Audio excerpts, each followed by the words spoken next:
I'd like to go ahead and talk a little bit now about life on the frontier. So as we move westward and we are encountering the Native Americans, what was life like for the people who were actually moving westward? What kind of struggles did they encounter? What kind of difficulties did they have? There's a couple different groups we're going to look at. We're going to look at one group, the cowboys, the cattle industry, and the other group, the farmers. And they're two distinct groups, and they're both settling the Great Plains right around the same time. On the one hand, you have the cowboys.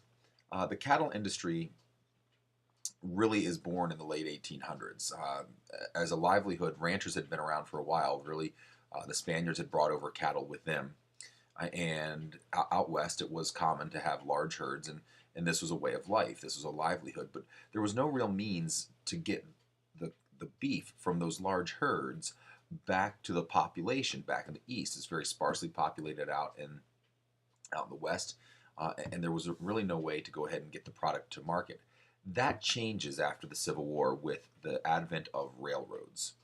And now, this huge supply of beef that had been growing out in the ranch lands, Texas and Oklahoma and places like that, now had a means to go ahead and actually get back to the East Coast, places like New York, places like Philadelphia, places like Boston. And this is really what causes the cattle industry to develop. It's really the railroads connecting the Great Plains and the West back to the East. And so what ends up happening is you have to find a way to get these cattle to market to get them to the railroads. This is where the cowboy comes in. The the cattle, there was so much land available, they were basically allowed to just roam out on the range. There was nobody who had to own the land. It was just the land that was out there, and you let your cattle go, which meant that every spring, when you had to get the cows to the railheads, to the places where they would go ahead and be collected, you would have to hire people to go out and find all of your cattle out on the range. This was called the roundup.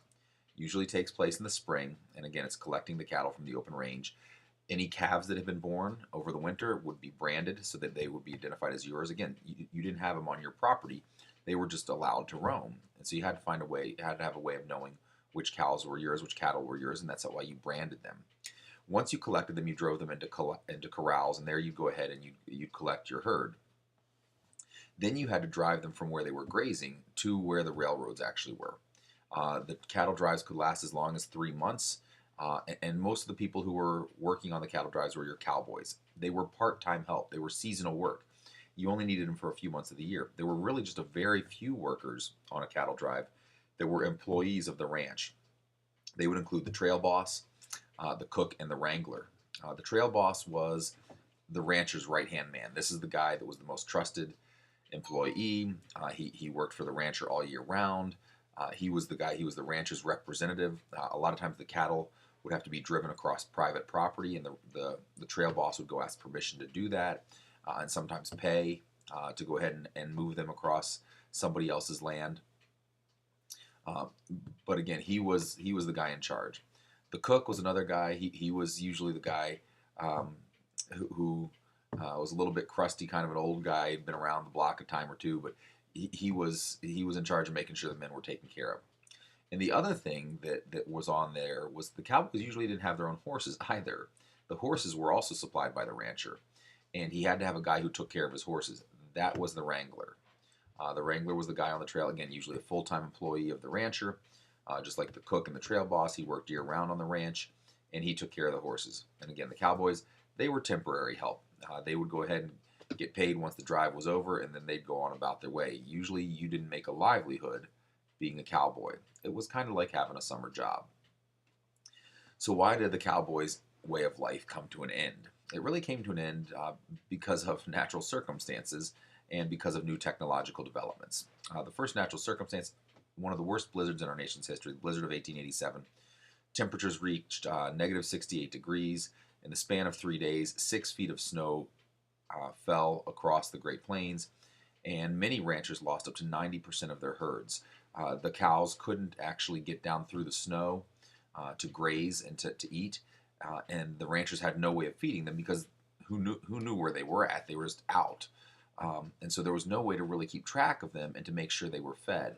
And so a lot of cattle starved to death. A lot of cattle died of exposure from the cold weather. And so a lot of ranchers went out of business as a result of this. And so the ranchers see a need for being able to keep the cattle close, to being able to keep them on your own property, so that you could care for them in the instance of such something like the blizzard of 1887. Similarly, the drought of 1883, very harsh conditions, and a lot of cattle were lost. So there's a desire for that. But still, there's no way to really do it. How do you keep cattle in? You couldn't build a fence, cattle knocked fences over. Until a gentleman by the name of Joseph Glidden comes along. In Illinois, he has an invention. He invents barbed wire. And amazingly, people thought there's no way this is going to work. There's no way a little piece of wire is going to keep cows from.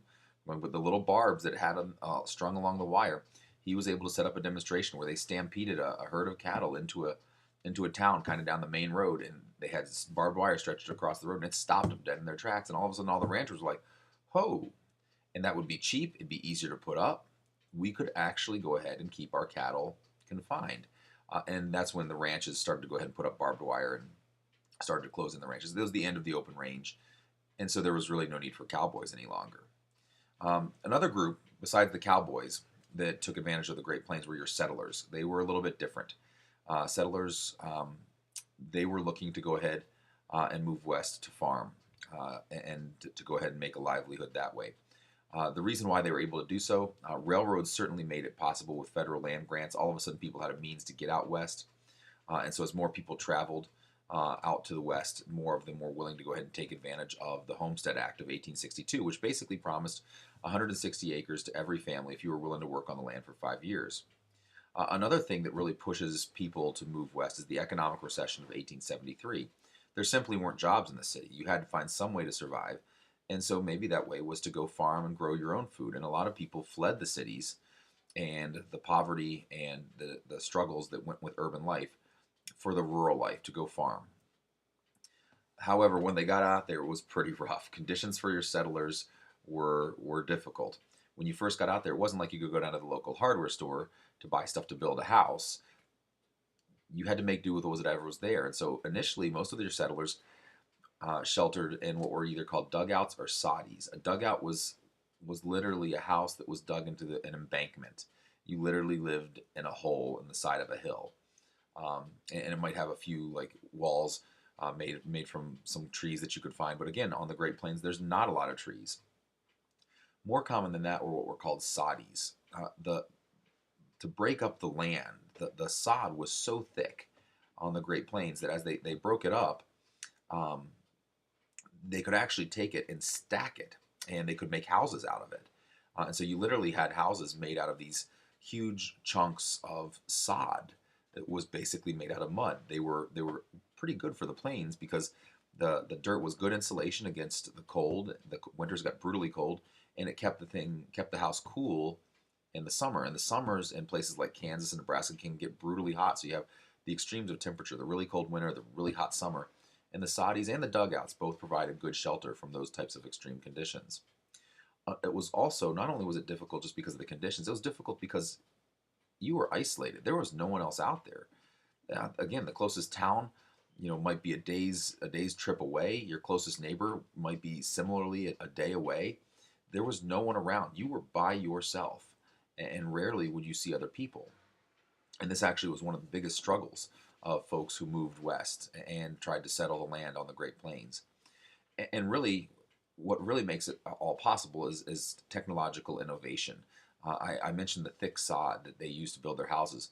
When they first went out there, they tried to break up the sod. They couldn't. They didn't have the means to really do so. It was a very long and very laborious process. John Deere's invention of the steel plow makes that much easier. And all of a sudden, farming becomes much more feasible for people who are settling the Great Plains. The seed drill, another invention, allows one farmer to plant a lot more, and then the harvesters and the reapers, the mechanical harvesters and reapers, to go ahead and harvest it and get it to market. All these inventions really make life on the plains possible, whereas before it was so hard that it really just wasn't possible for most people. Another thing that really helps are agricultural schools, and you still see these around today. Probably one of the most notable, Texas A&M. A&M standing for Agriculture and Mining.